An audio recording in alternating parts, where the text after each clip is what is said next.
नमस्कार दोस्तों, आज मैं आप लोगों के लिए पूर्ति वैभव खरे जी की एक सुंदर सी रचना खुद के लिए एक खत लेकर आई हूँ।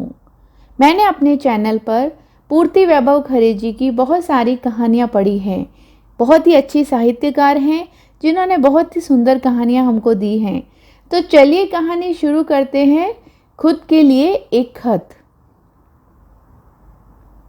सुबह सुबह उस दिन मैं बीच आंगन में लेटी थी। किसी ने मेरे ऊपर सफ़ेद चादर तान दी थी। आसपास बैठे सभी लोग न जाने क्यों रो रहे थे। मेरा परिवार ऐसे विलाप कर रहा था जैसे कि घर में कोई मर गया हो। तभी मुझे अपनी पड़ोसी सीमा का स्वर सुनाई दिया। हाय कमला जिज्जी, काहे चली गई? अबे तो नातिन नतन को ब्याह देखने तो आपको। कल शाम जीजी हमें मंदिर जाती मिली थी। बेचारी हमसे गले लग के कह रही थी, सीमा एक तुम ही हो जो हमाओ दुख दर्द समझती हो, बाकी तो सब मोह माया है। कल शाम? मैं तो कल शाम किटी पार्टी में गई थी। मंदिर तो मैं गई ही नहीं थी। तो फिर यह सीमा झूठ क्यों बोल रही है? मैं यह सोच ही रही थी कि तभी दूध वाला दाखिल हुआ। वैसे तो वह रोज़ मुझसे किटपिट करता था क्योंकि मैं उसका दूध और पानी का राज जो खोल देती थी। पर आज, अरे अम्मा, जो का हो गयो राम, जे कब मर गई? अम्मा, आज तो 6 महीनों के दूध को हिसाब करनो हतो और अम्मा ने तो जिंदगी भर को हिसाब ही खत्म कर दियो। 6 महीने का दूध का हिसाब? झूठे, कल तक का सारा हिसाब क्लियर है, फिर झूठ क्यों बोल रहा है? मैं उस पर चिल्लाते हुए बोली। तभी मेरे बिजली विभाग वाले सारे रिटायर्ड कर्मचारी दाखिल हुए। सब एक एक कर मेरी फोटो पर माला चढ़ाने लगे। मैं अपनी माला लगी तस्वीर को देखकर गुर्राई।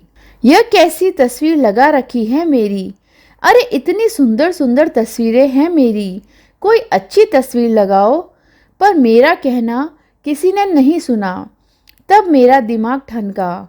अब मुझे पक्का यकीन हो गया है कि अब तो मैं यमलोक की यात्रा को निकल ली। पर मेरी आत्मा को लेने अभी तक यम या यम के कोई दूत नहीं आए थे। तभी अपनी मृत्यु का सच स्वीकार करते हुए मैंने सोचा, जब तक यमलोक से मेरी आत्मा को लेने कोई नहीं आता तब तक मैं अपनी मौत के मातम का आनंद ले लेती हूँ। देखती हूँ मुझे कौन कितना याद कर रहा है। तभी बिजली विभाग की मेरी पुरानी सहकर्मी बोली, मन की बहुत ही साफ थी कमला, बिल्कुल इस कफन के जैसी बेदाग। वह मेरे ऊपर पड़े कफन को छू कर बोली, बहुत सीधी सादी महिला थी। बिजली विभाग का कोई काम नहीं आता था, सब हमसे ही तो सीखी थी। हम कब तुमसे काम सीखे थे? उल्टा हमने तुमको काम सिखाया था। झूठी, निकल मेरी मौत के मातम से। मैं जोर से चिल्लाई। पर यहाँ तो लोग जिंदा की ही नहीं सुनते, फिर मरे की कौन सुनता?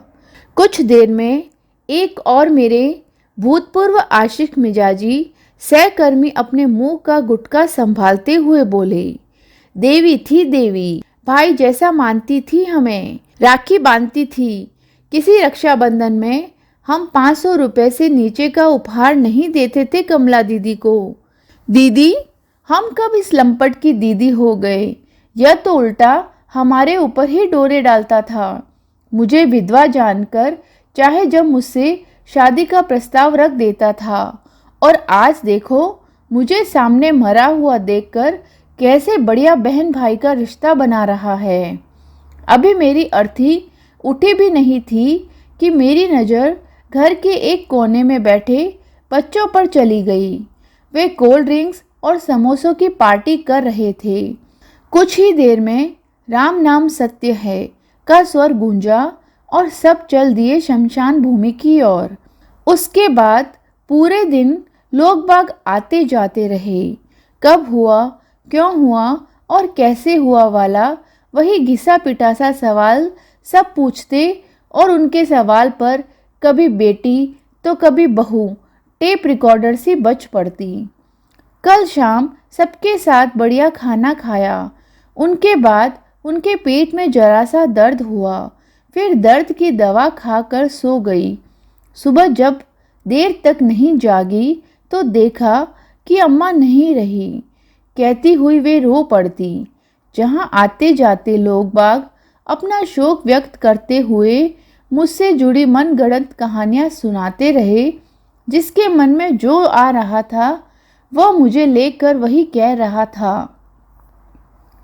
शाम होते ही परिवार के सभी सदस्य एक साथ यह बहस करने बैठे कि मेरी प्रॉपर्टी का बंटवारा कैसे हो।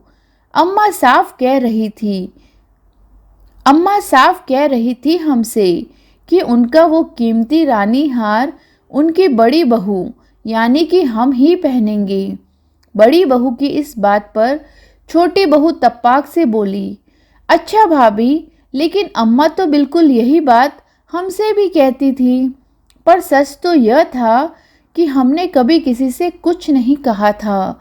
कुछ ही देर में घर के कागजों को लेकर बहस शुरू हो गई थी। यह अम्मा तो बड़ी होशियार थी। वैसे तो कागजों का खूब काम जानती थी, पर देखो फिर भी अपनी वसीयत लिखकर नहीं गई। इस पर मेरी बेटी बोली, भाभी कैसी बातें करती हो? उन्हें पता था क्या कि वे कब मरने वाली हैं?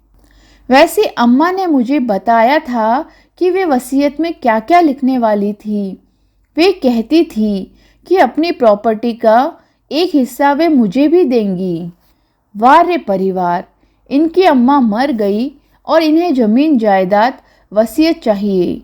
तब ये तीनों छोटे छोटे से थे जब इनके पिता का देहांत हुआ था। उसके बाद मैंने अपने दोनों बेटों और बेटी को बिजली विभाग में नौकरी करके पाला था। अच्छी शिक्षा दी, पैरों पर खड़ा किया, शादी कराई। मेरा किया कुछ भी इन्हें याद नहीं है। इन्हें तो इस बात का दुख है कि अम्मा वसीयत क्यों नहीं लिख गई। कुछ ही घंटों में घर का माहौल ही बदल गया।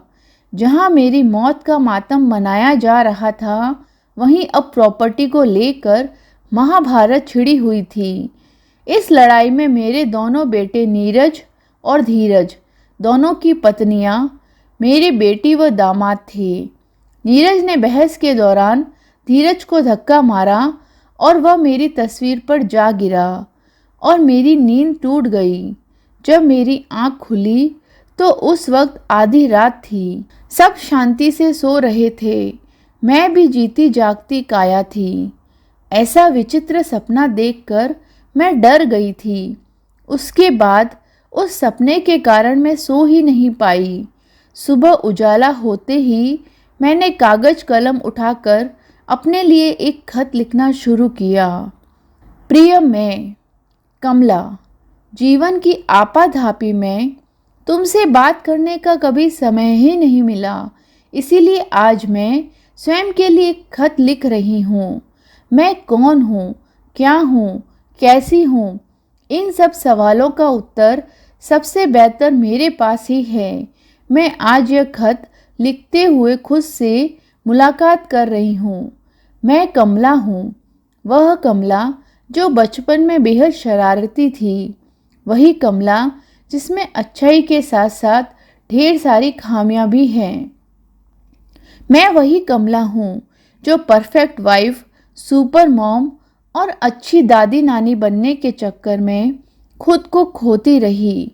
मैंने 25 सालों तक बिजली विभाग में काम किया। मैंने हर काम खुद से सीखा। मेरे ऊपर किसी का कोई कर्ज नहीं है। मैंने अपने जीवन के सारे कर्ज उतार दिए हैं। मैं 70 साल की एक विधवा हूँ, पर मैं मंदिर नहीं जाती। मैं तो किटी पार्टी में जाती हूँ। यह जरूरी नहीं है कि बूढ़ी हो गई हूँ इसीलिए ही मंदिर जाऊँ। मैंने अपने बच्चों के नाम कोई प्रॉपर्टी नहीं की है। मैंने उन्हें पाल पोस कर उन्हें उनके पैरों पर खड़ा कर दिया है। यही क्या कम है? मेरे सारे कीमती जेवर और सामान मैं एक ट्रस्ट के नाम करके जा रही हूँ। चूँकि मेरे बच्चे अब बहुत संभल हैं, इसीलिए आशा करती हूँ कि उन्हें यह बात हजम हो जाएगी। मेरी इच्छा है कि मेरे मरने के बाद मेरी एक खूबसूरत सी तस्वीर लगे और उस शोक सभा में कोई मेरे लिए कुछ नहीं बोले।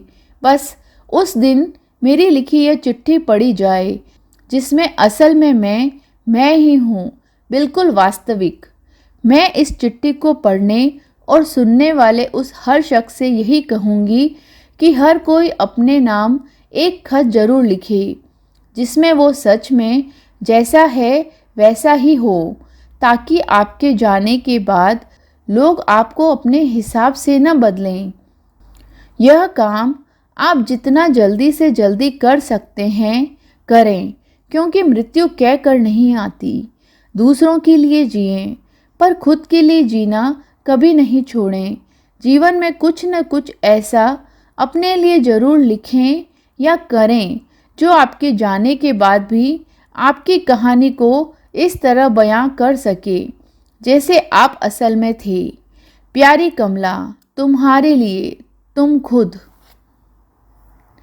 मैंने खत लिखकर पेपर वेट से दबाकर रखा ही था कि दूध वाला आ गया और उसका दूध देखकर मैं रोज की तरह उससे कहने लगी, कितना पानी मिलाता है मोहन। तेरे दूध की चाय बनाने जाओ तो पानी मिलाने की भी जरूरत ना हो। बाहर मेरी और उसकी बहस हो रही थी और अंदर मेरा लिखा खत पंखे की हवा में हिलता हुआ मुस्कुरा रहा था।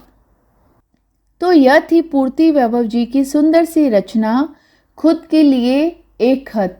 अगर आपको कहानी पसंद आई है तो लाइक शेयर कीजिएगा। हमारे चैनल पर नए हैं तो प्लीज़ सब्सक्राइब जरूर कीजिएगा। मिलती हूँ किसी नई कहानी के साथ में, तब तक अपना ख्याल रखिए। Take care, bye.